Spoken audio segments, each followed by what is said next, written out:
সত্য প্রচারে সোচ্চার। পাঁচবিবিতে নাগরিক সমাজ সংগঠনের ত্রৈমাসিক গণতান্ত্রিক সংলাপ অনুষ্ঠিত।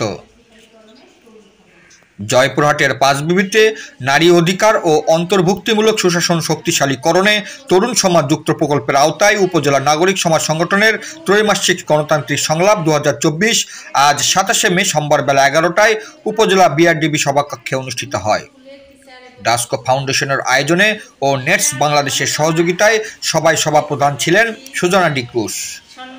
ডাস্কো ফাউন্ডেশনের এরিয়া কোঅর্ডিনেটর ভানুরানীর সঞ্চালনায় ও পরিচালনায় এতে অতিথির বক্তব্য রাখেন রতনপুর উচ্চ বিদ্যালয়ের সহকারী শিক্ষক বিশ্বনাথ রায়, মহিলা বিষয়ক অধিদপ্তরের অফিস সহকারী শাহনাজ বেগম, উপজেলা সমাজসেবা অধিদপ্তরের অফিস সহকারী মোহাম্মদ আবু নাসির, উপজেলা আনসার ভিডিপি অফিসার তৃপ্তিরানী সরকার ও বিনগর উচ্চ বিদ্যালয়ের সহকারী শিক্ষক জাকিয়া খাতুন প্রমুখ।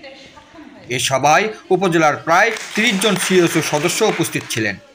বক্তারা আলোচনায় নারীর ক্ষমতায়ন, বাল্যবিবাহ, মাদকের অপব্যবহার ও যৌন হয়রানি প্রতিরোধ সহ বিভিন্ন বিষয় নিয়ে আলোকপাত করেন।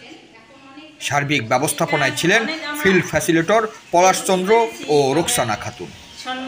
জয়পুরহাট থেকে জেলা প্রতিনিধি মোহাম্মদ দবিরুল ইসলামের report, DD channel news desk. নারী এবং প্রান্তিক যারা তাদের যে অধিকার বা মানবাধিকার রয়েছে, এগুলো কোথাও যদি তাদের লঙ্ঘন হয় বা বঞ্চিত হয়, আমাদের যে ডিপার্টমেন্ট অতিথিবৃন্দ আসছেন ওনারা কিন্তু এই বিষয়গুলো নিয়েই কাজ করেন, তাই না, সকলেই। তো আমরা চাচ্ছি যে এনজিও এবং সরকারি বেসরকারি যৌথভাবে এই সমস্যাগুলো সমাধান করা।